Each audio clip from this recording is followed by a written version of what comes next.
सोपोर के ब्राट कलान इलाके में रात भर चले एनकाउंटर में 2 मकामी मिलिटेंटों को हलाक कर दिया गया है। सीआरपीएफ की 170 बटालियन के कमांडेंट बाहुपाल सिंह ने बताया कि इलाके में मिलिटेंटों की मौजूदगी की इतला पर पुलिस और दीगर सिक्योरिटी फोर्सेस ने कल शाम तलाशी मुहिम शुरू की थी। तलाशी कार्रवाई के दौरान एक मकान से मिलिटेंटों ने सिक्योरिटी एहलकारों पर फायरिंग शुरू कर दी थी। फिर फोर्सेस ने जवाबी कार्रवाई करते हुए वहां मौजूद दोनों मकामी मिलिटेंटों को मार गिराया। दोनों मिलिटेंटों की लाशें बरामद कर ली गई हैं और एनकाउंटर के मकाम से असलहा और गोला बारूद भी बरामद किया गया है। महलूक मिलिटेंटों की शनाख्त उवैस अहमद भट्ट साकिना गुंड ब्राट और तारिक अहमद डार साकिना वारपुरा सोपोर के तौर पर की गई है। दोनों का ताल्लुक मिलिटेंट तंजीम तहरीकुल मुजाहिदीन से बताया जाता है। एनकाउंटर के दौरान इलाके में एहतिजाजी मुजाहरे भी किए गए। मुजाहिरीन से निपटने के लिए पुलिस और सीआरपीएफ को तैनात किया गया था। इस दौरान पथराव के वाकयात भी पेश आए। सोपोर में गुज़िश्ता शाम से इंटरनेट खिदमात मुअत्तल रही। सोपोर टाउन में मुकम्मल बंद रहा। मिलिटेंट्स मारे गए, जिसमें एक का नाम ताहिर है और दूसरे का ओवैसी अहमद भट्ट है और वो सैदपुरा और बराट कला के रहने वाले हैं।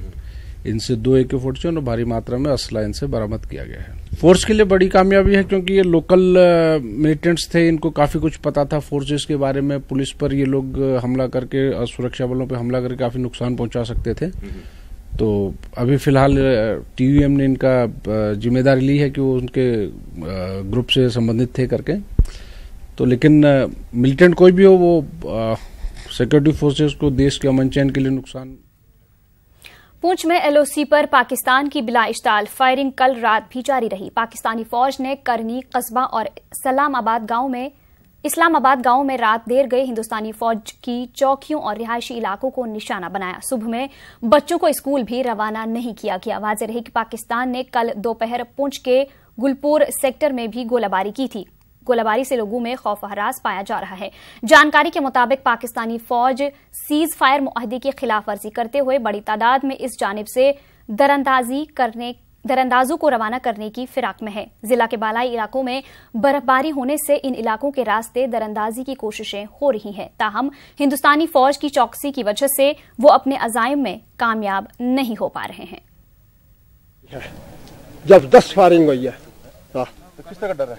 डर इसलिए है जो गोला बीमारी होएगी इधर तो मारे जाएंगे और क्या होएगा, इस वास्ते डर है। जनाब इतने फायरिंग हुई है जिसको शुमार कोई नहीं है। बेअंदाज फायरिंग हुई पूरी कस्बा किरनीमा ते रात पूरा बाल बच्चों मारो बैठ हो रही, जिसका भी हम मजबूर हो गया। सवेरे नमाज भी हमने नहीं पढ़नी थी, बाल बच्चों मारो इसमें मतलब स्कूल जाए तो तहवे लगा कर हम कोई मारो जानो इलाज ही, हम इतना मजबूर हो। और पाकिस्तान में इतना फायरिंग चली जिसको शुमार नहीं जाने, मेरे के सारा ये हाल है। तो इसी दौरान वजीर दाखिला राजनाथ सिंह ने कहा है कि सरहद पर फायरबंदी की खिलाफ वर्जी का पाकिस्तान को माकूल जवाब दिया जा रहा है।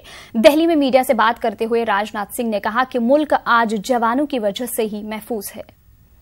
देश सुरक्षित है, इसका पूरा श्रेय यदि किसी को देना चाहिए तो हमारे देश की सेना के जवानों को, हमारे CAPF के जवानों को, हमारी जो पुलिस है उसको दिया जाना चाहिए। उन्हीं के बलिदान के परिणाम स्वरूप ही आज हमारा देश सुरक्षित है। और पार्लियामेंट पर जब आतंकवादी हमला हुआ था उस समय जो भी हमारे फोर्स के लोग शहीद हुए थे उनकी स्मृति में प्रतिवर्ष यह कार्यक्रम इस पार्लियामेंट प्रीमाइस में होता है। पाकिस्तान ने आज भी सीज फायर वायलेशन किया है, लगातार वो इस तरीके की हरकत करता रहता है। आप चिंता मत करिए, हमारी सेना और CAPF ये सब सारे जवान मुंहतोड़ जवाब दे रहे हैं।